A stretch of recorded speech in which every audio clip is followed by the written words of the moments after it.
건강을 잘 관리 못해서 목이 좀 센 거 이해해 주시기 바랍니다. 오늘 말씀의 제목은 73절 말씀에서 제목을 삼았습니다. 주의 계명을 배우게 하소서. 우리 빌립보서 2장 13절 14절 말씀 보면 너희 안에 행하시는 이는 하나님이시니 자기의 기쁘신 뜻을 위하여 너희에게 소원을 두고 행하게 하시나니 모든 일을 원망과 시비가 없이 하라. 그렇게 말씀했습니다. 사람에게 누구에게나 소원이 있습니다. 그런데 자기의 소원과 자기가 꿈꾸고 있는 소원과 하나님이 이 땅에 자기를 보내시면서 하나님의 소원이 있는데 그 소원이 일치한 사람은 행복하게 삽니다. 그리고 참으로 값진 인생의 어떤 실적을 쌓게 됩니다.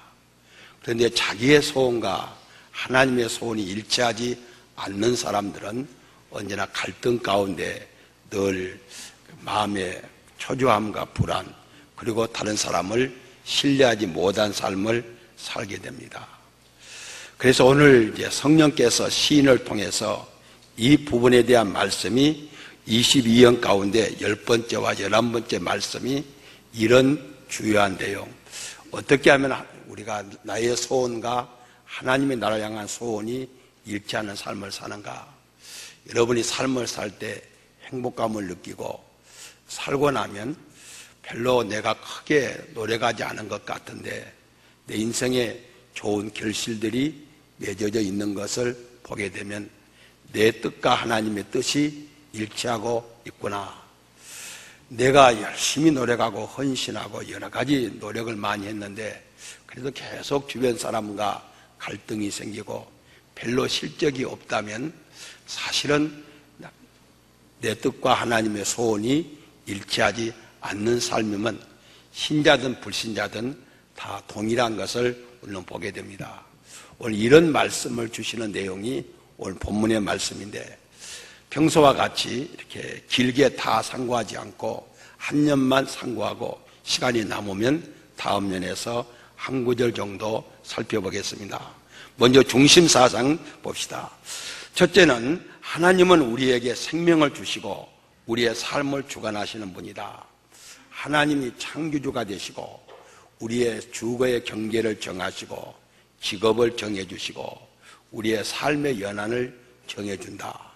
사도 바울이 아덴에 가서 아레오파고 광장에서 헬라 철인들에게 하나님을 소개할 때 한 말씀인데 이 말씀과 비슷한 말씀이 오늘 본문의 중심사상입니다. 하나님은 우리의 생명을 창조하시고 주관하신 분이다.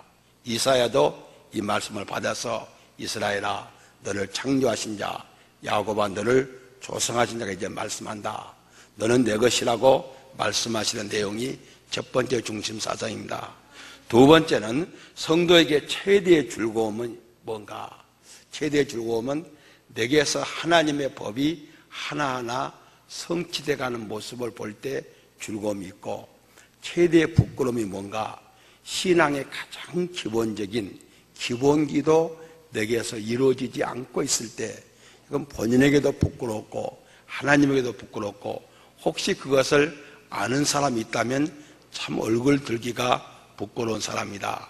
내게 하나님의 법이 십계명을 중심으로 구체적으로 성취돼 가면 나는 참 기쁨을 느끼고 가장 기초적인 하나님의 법도 내게서 이루어지지 않고 오히려 훼손돼 간다면 참으로 자신에게 하나님께 그를 아는 사람들에게 부끄러운 삶이라는 사실을 가르치는 말씀이 오늘 본문의 두 번째 중심사상입니다. 세 번째는 성도가 이 땅에 살면서 고난이 면제되지 않았습니다. 고난이 있습니다.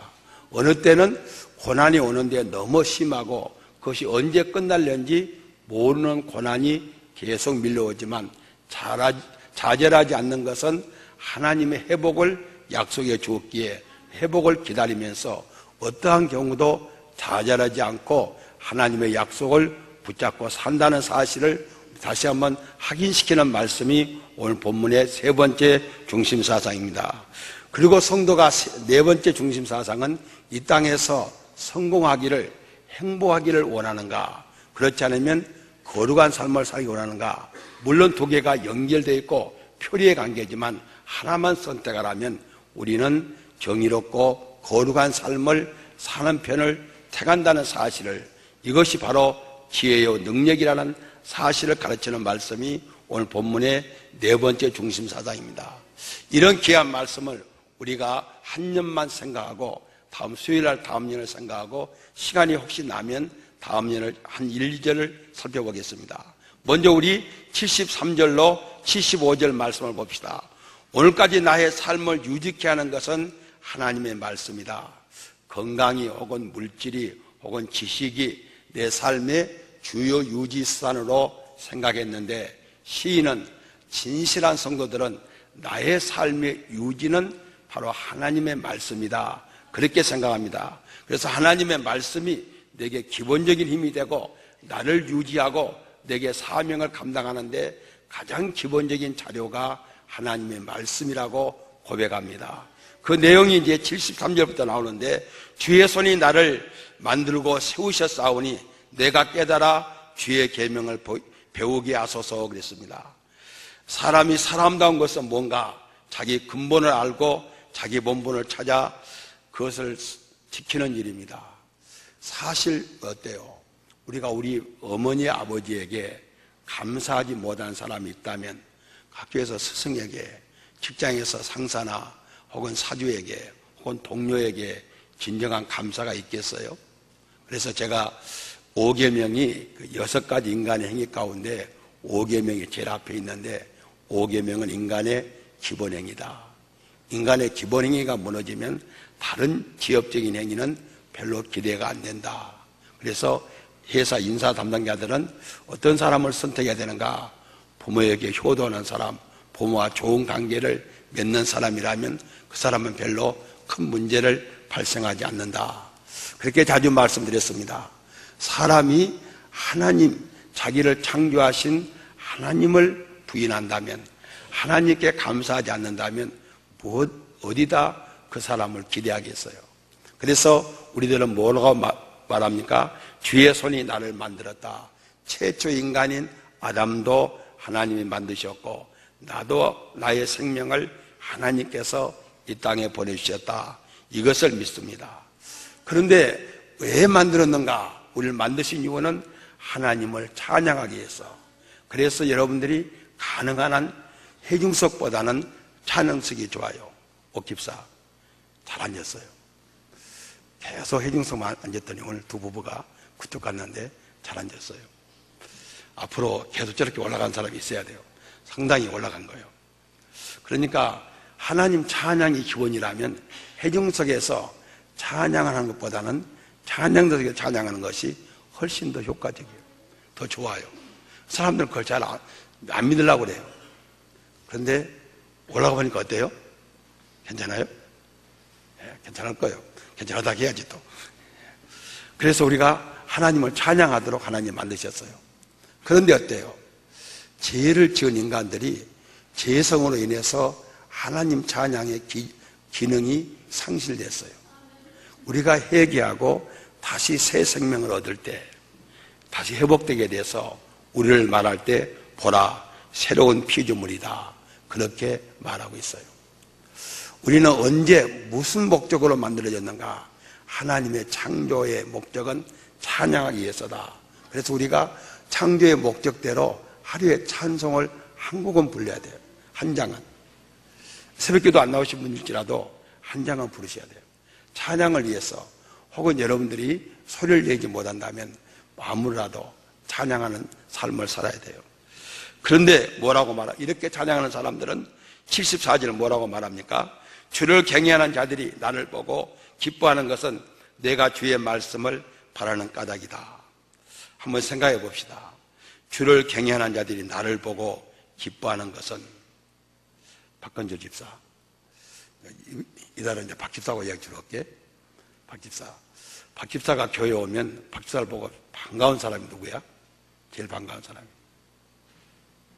왔냐고 막 껴안고 포옹한 사람 있어요? 우리가 하나님 말씀대로 살면요, 찬양하고 살면 주변 사람들 어때요? 주를 경외하는 자들이 나를 보고 기뻐해요. 아, 정말 저렇게 사는 것이 인생이구나. 우리가 외국 가면 LA나 뉴욕 같은 데는 몰라도 외국 가면 한국말 하는 사람이 지나가면 한국 사람이냐고 반갑게 인사할 수 있잖아요.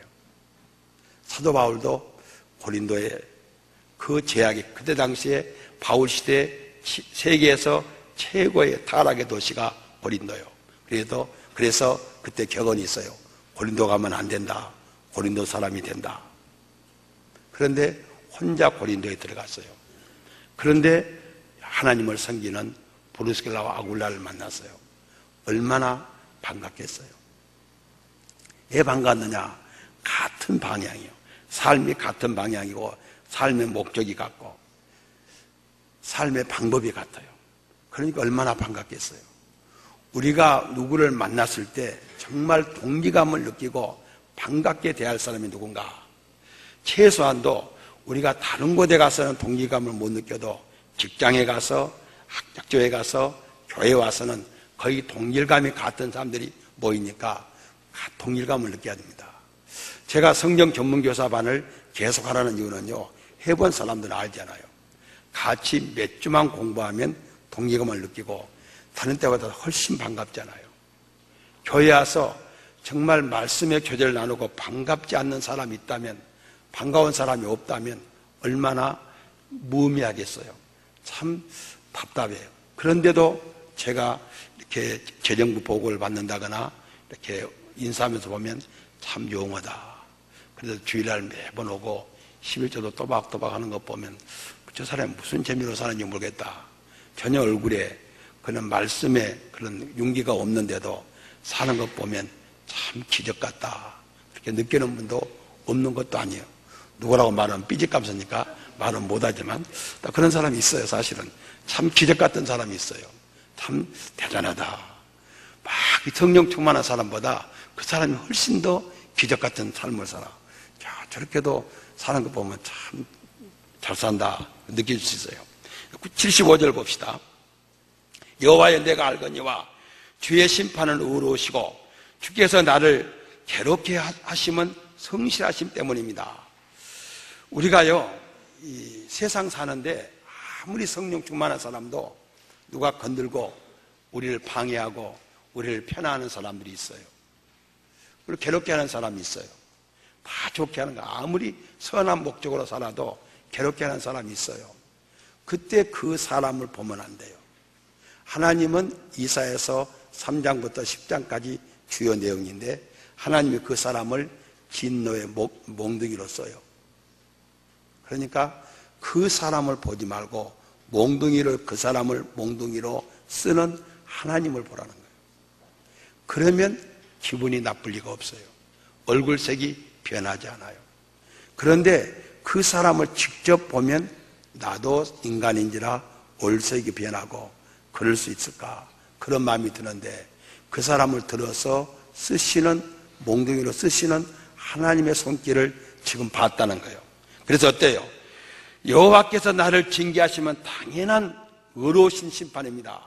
하나님은 사랑이신 뿐만 아니라 공의로우신 분이니까 의로운 사람에게 상을 주시고 제약된 사람에게 벌을 주시는 것은 하나님의 당연하신 조치니까 이것은 내가 당연히 받아들일 것입니다. 그 사람을 통해서 하나님이 하시는 말씀으로 그가 받고 있는 거예요. 그리고 여호와께서 나를 괴롭게 하심은 성실하심 때문입니다.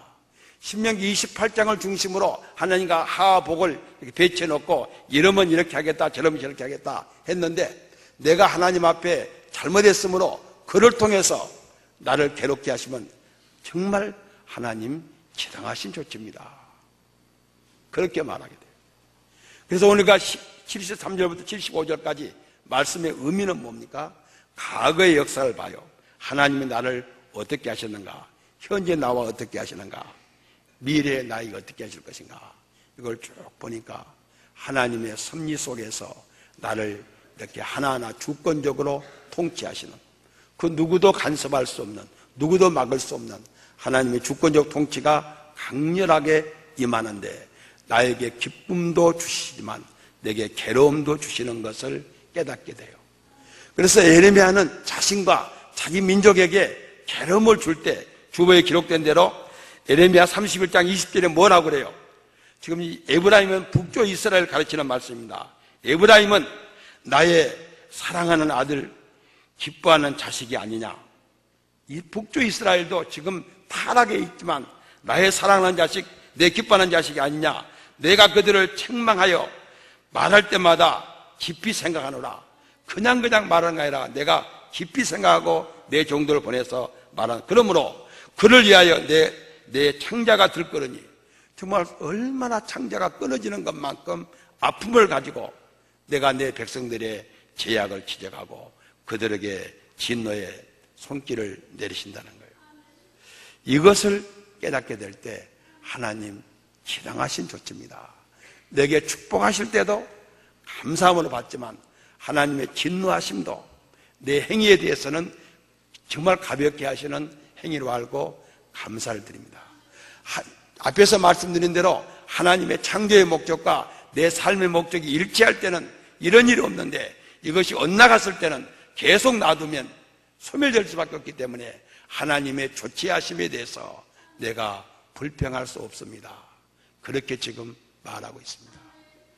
얼마나 놀라운 시인의 태도가 우리의 태도가 되어 주랍니다. 교훈의 말씀 봅시다. 하나님은 우리의 창조주시오, 우리를 지으신 분이다. 그러므로 하나님은 나의 근본이시다. 하나님 안에서 나를 찾으면 참으로 만족을 얻게 된다. 이때 나를 축복하시는 하나님을 찬양하면 물론이요, 징계 중이라도 하나님을 찬양하며 감사드리게 된다. 하나님께 하시는 일이라면 감사 찬양하는 것이 너무도 당연하고 우리의 해야 될 일임을 깨닫게 됩니다. 두 번째로 넘어가 봅시다. 76절로 80절까지 말씀입니다. 주의 법, 주의 말씀은 나에게 최대의 즐거움입니다. 지금 대권 주자들과 그 주변 사람들은 5년 대권 잡는 것이 최고의 목표예요. 그걸 위해서라면 어떤 처녀는 아버지도 바꿔가고 어떤 남자들은 벨소리도 다 하고 다니잖아요. 그들이 최고의 목표가 대권이에요. 거기서 그들은 성취감을 얻고 즐거움을 얻어요. 누군가는 그 일을 해야 되고 할 사람이 나와야 되기 때문에 물론 그들을 응원하고 또 그들을 지지할 수도 있어요. 그런데 우리 신앙인들은 어떻게 해야 됩니까? 사람이 무슨 업적을 남길 때 정말 보람을 느낄까? 인간은요, 창세기 1장 28절 이하에 문화명령이 있어요. 그냥 놀고 먹으라고 보낸 사람 한 사람도 없어요. 어제 우리 당회를 했는데 장로님들이 사역 보고를 했어요.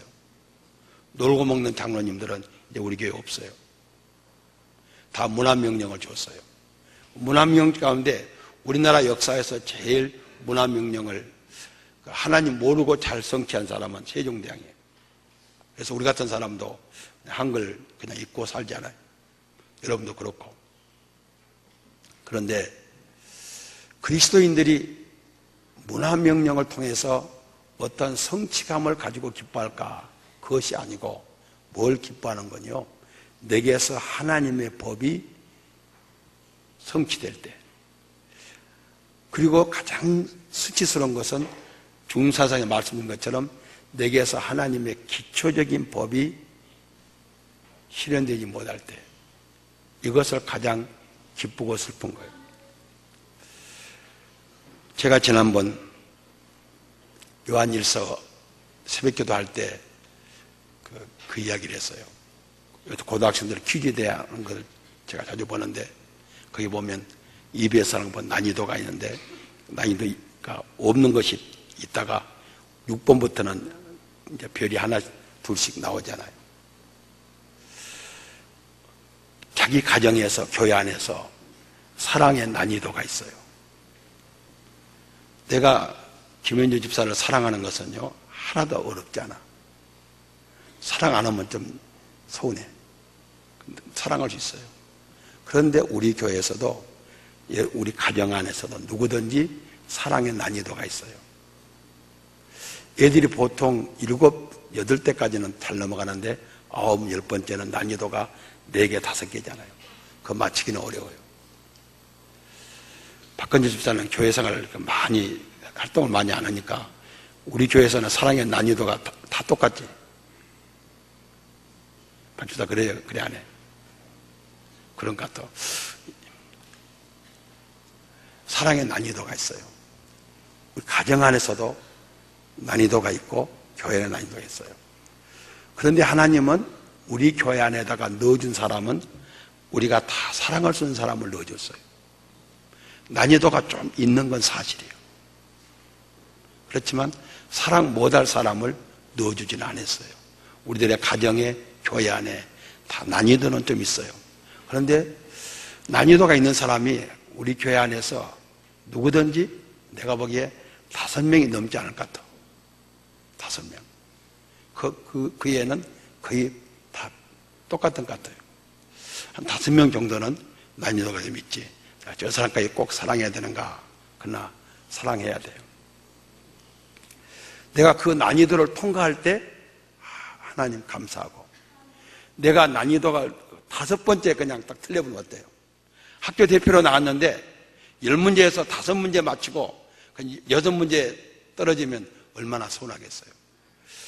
우리의 어떤 사랑의 난이도가 최소한도 9번째, 10번째가 떨어지면 좀 덜 창피하죠. 그런 입장에서 한번 본문을 봅시다.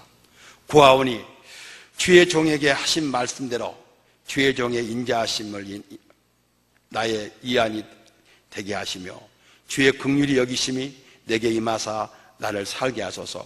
주의 법은 나의 즐거움입니다.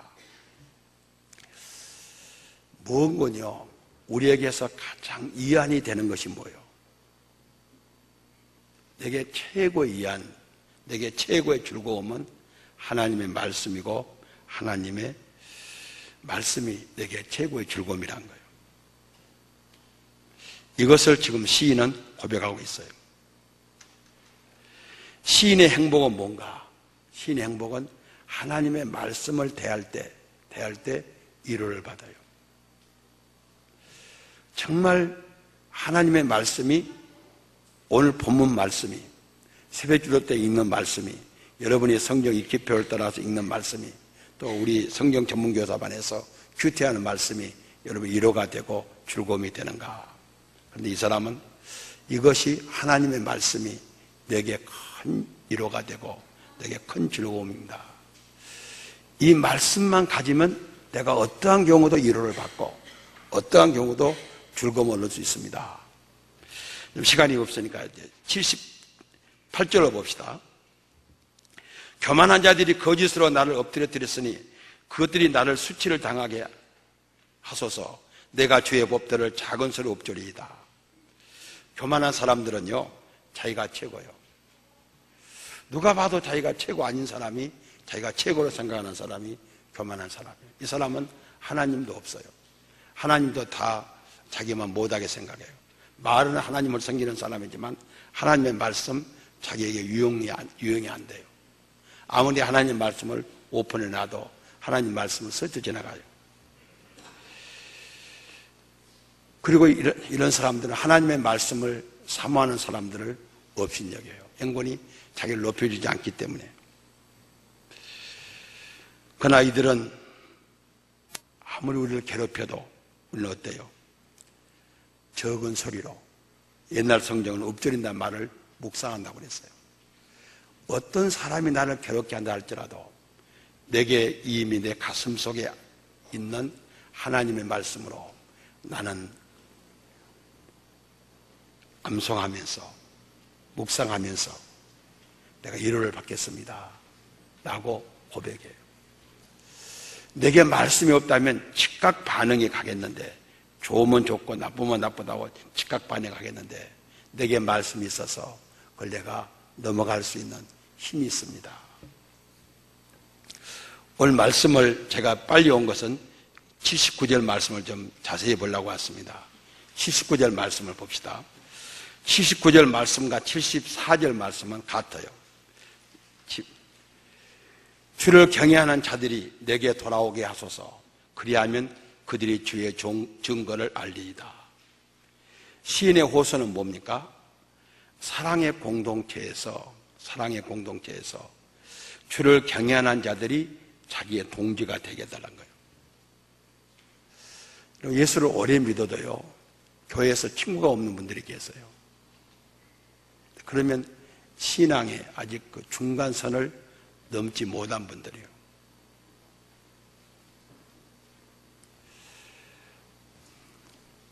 지난주 요한일서를 살폈다고 그랬죠.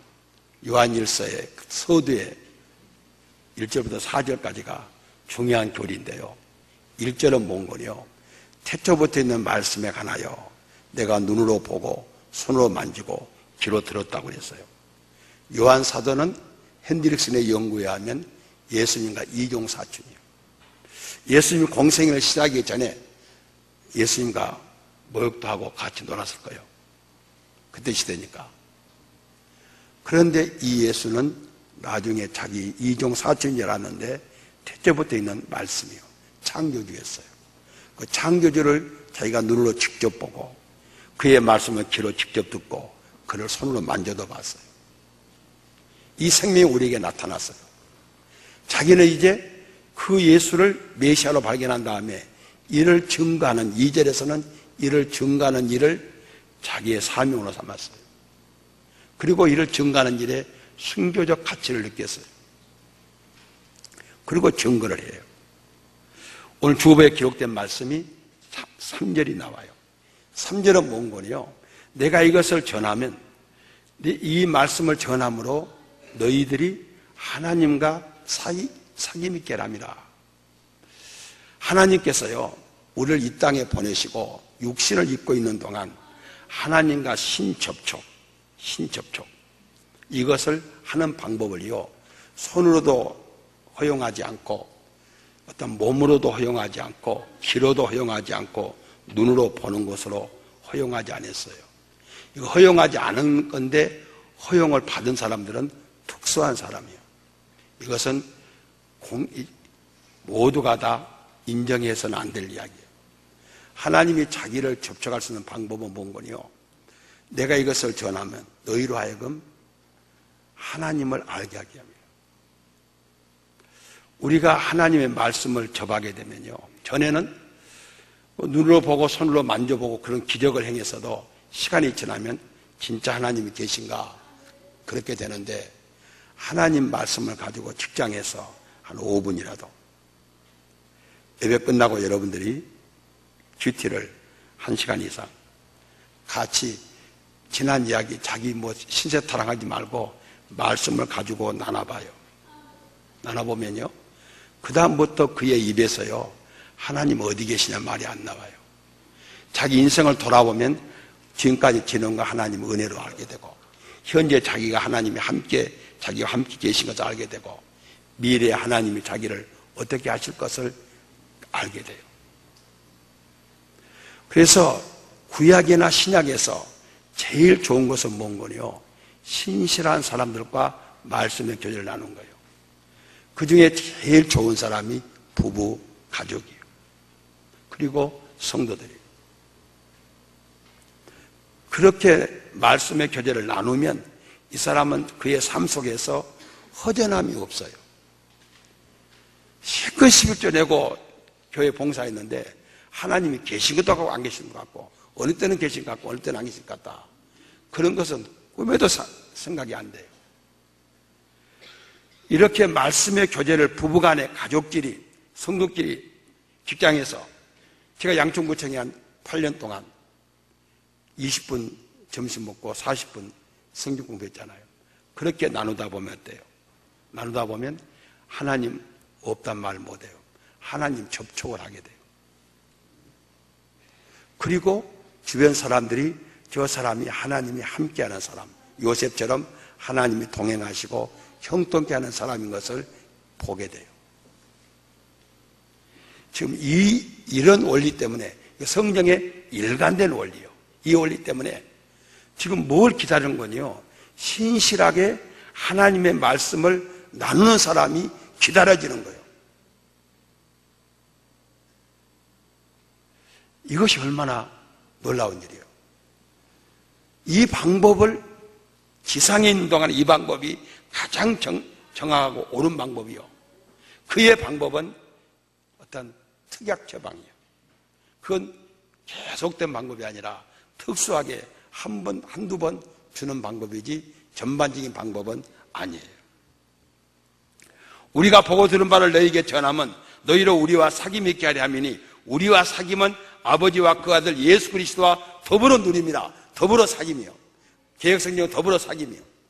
하나님 안에서 말씀으로 교제를 나누게 되면 성경 전문 교사반에서 말씀을 나눠보세요. 그러면 그들과도 가까워지고 보고 싶고 친해지지만 하나님이 자기와 어떻게 역사하시는지를 경험하게 돼요. 에이 좋은 것을 우리가 경험 못한다면 얼마나 안타까워요. 이 지금 시인은 이걸 고백하고 있어요.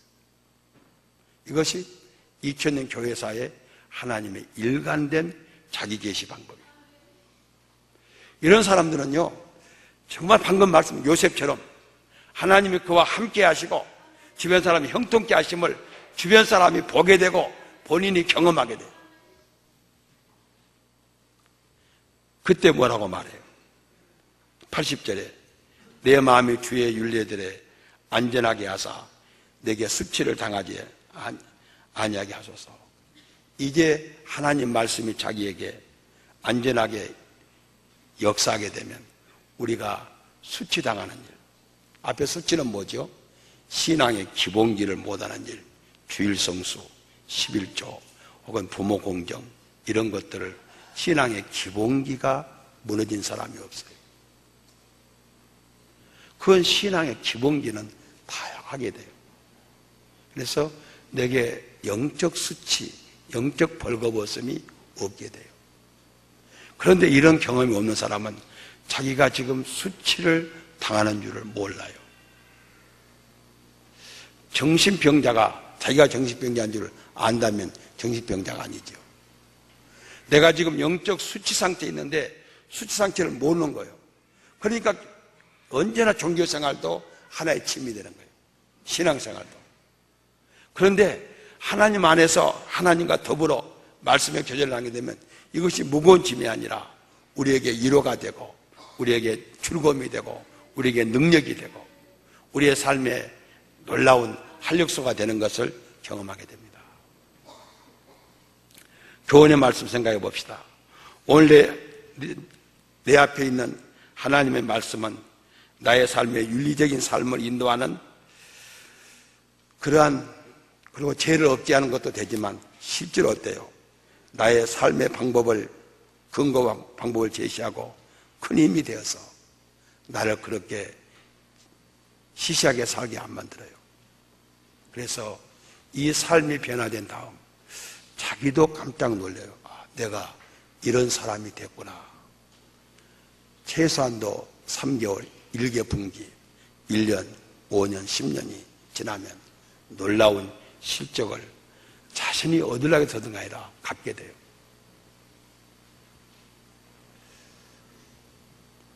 출입사가 우리 교회 저쪽 주차장 끝에 감나무가 많이 열렸는데 감을 따다 사무실에 갖다 놨더라고. 그 감나무는요, 내년에는 얼마 안 열는데 금년에는 한 10개 열었어요. 우리가 그 감나무에다가 비료를 준 적이 있어요. 누가 와서 가지를 쳐준 적이 있어요. 때가 되면 감이 단감이요. 김문철 집사가 건축할 때 단감나무 갖다. 양천구는 부나무가 감나무잖아요. 무조건 건축은 감나무를 심어야 돼요. 이렇게 말씀이 생활화되면 막 인위적으로 막 뭘 노력하는 거 아니에요. 삶 자체가 하나님의 은혜예요. 그리고 삶 자체가 하나님의 능력을 자기가 발산하게 돼요.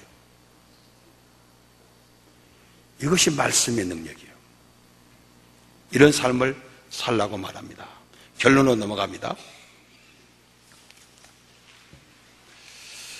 인간의 근본은 하나님께서 나의 창조주심을 고백함으로 시작된다.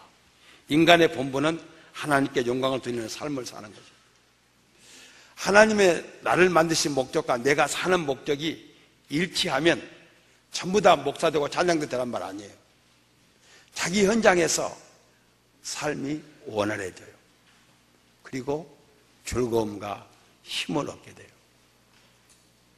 아무쪼록 시편 119편은 한 시인이 176절의 말씀 가운데 172절을 하나님의 말씀에 대한 구체적인 효과를, 구체적인 적응을 고백한 내용이에요.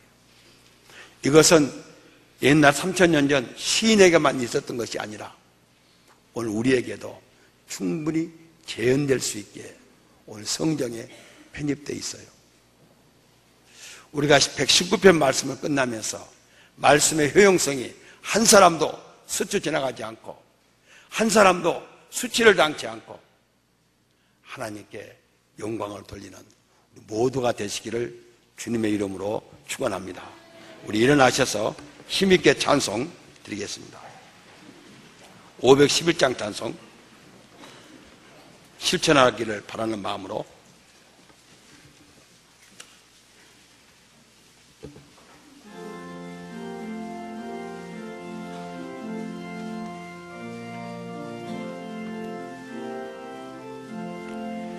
예수 말씀하시기를 누가 오늘 일할까 곡식이고 거둘 때니 누가 주수하리요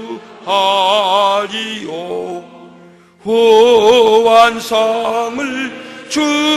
주시려고 일할 사람 부르니 주의 직분 맡으려고 대답하리 누구냐 멀리 가서 이방 사람 구원하지 못하나 이 집 근처 다니면서 건질 죄인 많도다 천사같이 말 못하고 바울같이 못하나 예수께서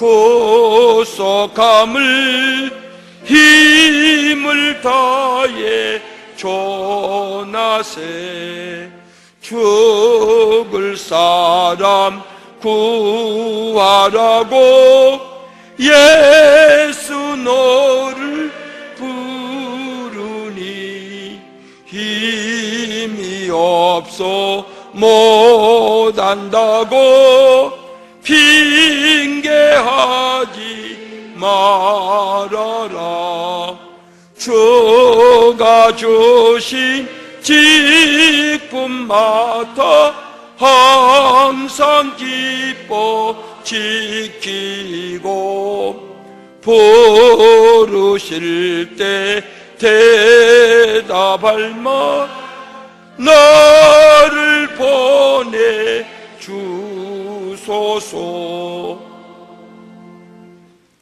우리 주 예수 그리스도의 은혜와 하나님 아버지의 놀라우신 사랑과 성령의 감화하시고 감동하시고 인도하시며 역사하심이 오늘 주의 말씀이 나의 위로요 나의 즐거움이요 힘이 됨을 깨닫고 말씀 안에서 지혜롭고 능력 있게 살기를 소원하는 사랑하는 모든 믿음의 식구들 위해 지금부터 영원토록 함께 있을지어다. 아멘.